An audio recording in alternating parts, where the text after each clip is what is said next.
Il y a des trucs qui font plaisir, c'est les phrases que j'entends quand on me dit « Docteur, je mange plus qu'avant, mais pourtant je maigris » ou « Docteur, j'arrive plus à finir mes assiettes, et pourtant avant j'avais le sentiment de manger plus, et là maintenant je maigris ». Ben, vous le verrez dans cette vidéo, comme Mina, Sandrine, François-Xavier. Le vrai sujet, c'est ce qu'on appelle la densité calorique et l'harmonie alimentaire. Bienvenue sur la chaîne Jean-Michel Cohen, la chaîne où on ne parle que de nutrition et où on ne vous prend pas pour des patates. Je voulais revenir là-dessus, c'est-à-dire la densité calorique, c'est quoi? Vous allez voir, c'est très simple à expliquer. 90 calories, c'est 100 grammes de chair de crevette. La densité calorique, c'est que pour 100 grammes, j'ai 90 calories, donc pour 1 gramme, j'ai 0,9 calories. La densité calorique, c'est quand je mange 100 grammes de carottes, j'ai 60 calories. Ben, la densité calorique, c'est que pour 1 gramme de carottes, j'ai 0,6 calories. D'accord? Mais j'ai 100 grammes de carottes. Maintenant, je prends un exemple très rigolo, je vais parler du foie gras. Pour 100 grammes de foie gras, j'ai 500 calories. Donc la densité calorique du foie gras, c'est pour 1 gramme, c'est 5 calories. D'accord? La densité calorique, c'est en fait, par rapport à la quantité que je prends, la valeur en calories. Autrement dit, quand je mange 100 grammes de carottes ou bien d'autres choses, j'ai une densité calorique qui est faible. Quand je mange 100 grammes de foie gras, j'ai une densité calorique qui est forte. Alors à quoi ça sert dans les régimes? Dans le régime, vous savez très bien qu'il y a deux facteurs qui sont importants. Le facteur rassasiement et le facteur plaisir. Le facteur rassasiement, il est à la fois psychologique, mais il est aussi physique. Ça veut dire le volume des aliments qui vont circuler dans notre corps et particulièrement dans notre estomac. Parce que quand vous dilatez l'estomac, vous excitez un nerf qui est le nerf vague, qui va pouvoir créer cette sensation de satiété. Donc quand vous avez une densité calorique qui est faible, je reprends l'exemple des carottes, mais j'aurais pu prendre les endives, hein. C'est encore mieux, les endives c'est 0,2. Quand je mange 100 grammes d'endives, ça m'a coûté que dalle et j'ai rempli énormément mon estomac. Donc la densité calorique, c'est le principe sur lequel, sur Savoir Maigrir, on va jouer. Noix de veau, 200 grammes. 200 grammes de chou-fleur, ok ? 240 grammes de patates douces. J'ai pas tout fini, docteur. Et la première semaine, tu avais perdu combien? J'avais perdu 1,2 kg. Ça veut dire que je vais vous donner le sentiment de manger beaucoup, mais je vais jouer sur les aliments qui ont des densités caloriques basses pour vous donner un gros volume alimentaire tout en vous permettant d'avoir un amaigrissement. Le talent là-dedans, ça sera que, effectivement, si je vous bourre de femmes de navet, vous allez trouver ça dégueulasse. Ça veut dire qu'on va essayer de choisir les meilleurs aliments possibles, avec la meilleure préparation possible, en utilisant la densité calorique la plus faible, pour obtenir un rassasiement physique et en même temps provoquer un amaigrissement. C'est clair? J'ai pu manger tout ce que je voulais, alors j'ai même eu le droit d'avoir du chocolat. Oui, j'en mets souvent dans les régimes. Est-ce qu'il y a eu des recettes dont vous vous souvenez particulièrement? J'aime bien les endives que vous avez données dans Savoir Maigrir. J'aime bien la tartiflette aux courgettes, là, fait à base de courgettes. Oui, c'est vrai. Avec la caillotte, etc. En fait, j'aime tout parce que tout est bon, en fait. Il va falloir jouer sur l'harmonie alimentaire. Composer un repas équilibré. Eh bien, bien choisir son repas, c'est bien choisir ses aliments. Là, je vous ai parlé de rassasiement à l'instant et je vous ai parlé de densité calorique. J'ai joué beaucoup sur le volume des aliments qui vont circuler dans votre corps. Mais j'aurais pu jouer également sur l'impact des aliments que je consomme sur ma notion de satiété. Par exemple, les protéines. Les protéines sont connues pour augmenter la satiété, donc quand on en prend suffisamment, alors que si je ne prends pas suffisamment de protéines, je baisserai ma satiété. Je me suis remis à cuisiner. Donc le week-end, je cuisine pour la semaine. C'est bien. Je congèle ce que je ne vais pas manger dans les 2 C'est jours. génial. Le matin, avant de partir au bureau, je sors ce que je vais manger le soir. Comprendre qu'il n'y a pas besoin en fait de manger 3 fois par jour, enfin, que le rythme de la prise alimentaire, c'est mon sujet.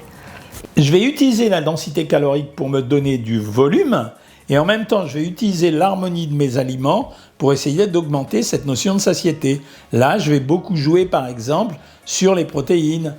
Et quand je vais jouer sur les protéines, là, je ne vais pas jouer sur la densité calorique, je vais jouer sur leur teneur en matière grasse. Si je prends 100 grammes de volaille, j'ai effectivement très peu de matière grasse, 2% de matière grasse. Si je prends 100 g de côte de bœuf, j'ai entre 15 et 25% de matière grasse. Donc je vais jouer sur, encore une fois, la densité calorique, mais également l'harmonie alimentaire, pour faire en sorte de privilégier des produits maigres. Ouais, je sais, vous allez me dire que vous le savez, mais quand même, c'est ça l'astuce du régime. C'est, premièrement, choisir ses aliments pour bien choisir ce repas, et ensuite, ça sera les accommoder. Ça veut dire, effectivement, une côte de bœuf grillée, c'est bon, mais si je prends un blanc de volaille que je vais cuire à l'air fryer, que je vais me préparer une petite sauce fouettée à l'intérieur, même avec un peu de lait de coco éventuellement, ou un peu de sauce soja, ça marche, ça match. Et c'est comme ça qu'on arrive à fabriquer un beau régime. Et une fois que j'ai fait ça, vous allez me dire, mais comment tu harmonises? Bon, c'est pas dur, hein, les végétaux, les protéines, tout ça on sait. Hein.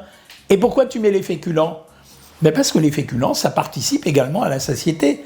Quand vous avez suffisamment de féculents, vous avez amené suffisamment de sucre lent, et donc ces sucres lents, ils vont nourrir votre muscle et votre corps d'une façon générale, ils vont vous donner de l'énergie, vous n'aurez pas de coup de pompe, et donc ça vous permettra d'assurer également votre satiété. Et alors, pourquoi tu nous donnes des yaourts ou des produits laitiers? Ben ouais, parce que le calcium, s'il n'y a pas de calcium dans une alimentation, eh bien on n'est pas capable de, je vais vulgariser, de casser les graisses. Ça, personne ne le sait, hein. Ça veut dire que le calcium, il fait partie de ce qu'on appelle la lipolyse, la réaction de la lipolyse, c'est-à-dire qui permet de casser les graisses. Donc voilà pourquoi la densité calorique, c'est super important. C'est grâce à ça qu'on arrive à obtenir du rassasiement.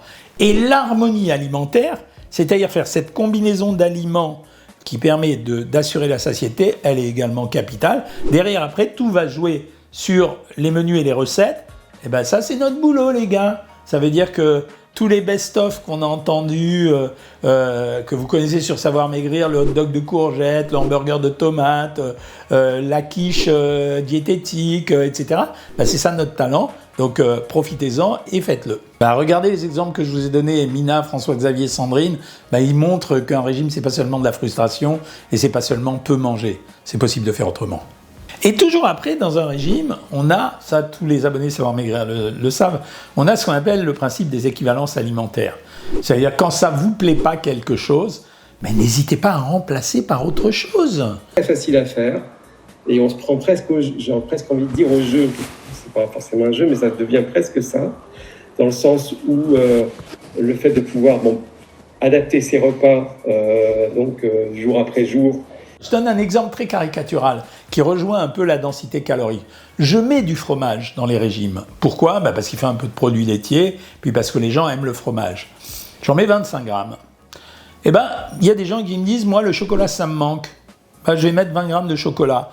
J'ai pas perdu beaucoup, en fait. Vous voyez, c'est quand même assez riche, ces deux produits. Il y en a un qui est à 0,4 en termes de densité calorique, et l'autre qui est à 0,5. C'est pas trop grave, j'ai joué avec les équivalences alimentaires. Ce que j'ai perdu sur le plan de ce déficit, de cette densité calorique, eh ben je l'ai gagné sur le plan du plaisir, parce que c'est très important de conserver le plaisir dans une alimentation quand on décide de faire un régime. Quand je veux combattre cette notion de densité calorique, j'utilise ce qu'on fait dans Savoir Maigrir, c'est-à-dire les repas de rattrapage. J'ai mangé beaucoup. Alors, je me suis peut-être saturé l'appétit quand j'ai mangé beaucoup, parce que j'ai mangé beaucoup de graisse, beaucoup de protéines. Je vais récupérer le soir, je vais faire un micro-repas, mais là, je vais charger en légumes, en protéines pures et en produits laitiers. Je vais enlever les féculents de telle façon à récupérer l'écart que j'ai fait, mais en même temps à assurer ma satiété avec un repas qui sera minable en termes d'apport calorique, mais qui va me permettre d'avoir une satiété obtenue grâce justement à la densité calorique des légumes, justement grâce à l'effet satiétogène des protéines et justement grâce à l'effet lipolyse des produits laitiers. Ce qui justifie ce que j'appelle mes mantras, ça veut dire les trucs qui me guident à chaque fois dans Savoir Maigrir et dans tout le reste de mes activités. 1. Une bonne alimentation n'interdit rien. 2. Dans un régime, patience, indulgence, persévérance. Patience parce que ça ne se fait pas du jour au lendemain. Indulgence parce que quand on a dérapé, c'est pas grave. On se débrouillera et sinon, si on ne se débrouille pas, on culpabilise. Et endurance parce que c'est une course de longue haleine, donc il faut être endurant. Troisièmement, le plaisir. Élément central de la réussite d'un régime. Le plaisir, et ça s'obtient avec les combinaisons alimentaires et les recettes. Voilà ce que j'avais à vous apprendre ou à vous dire ou à vous conforter. Donnez-moi vous vos petits trucs pour quand vous faites un régime et éviter d'avoir faim ou se sentir rassasié. Faites-moi des commentaires, likez, abonnez, partagez, etc. Faites des critiques si vous avez envie. Et moi, je vous dis à bientôt les amis.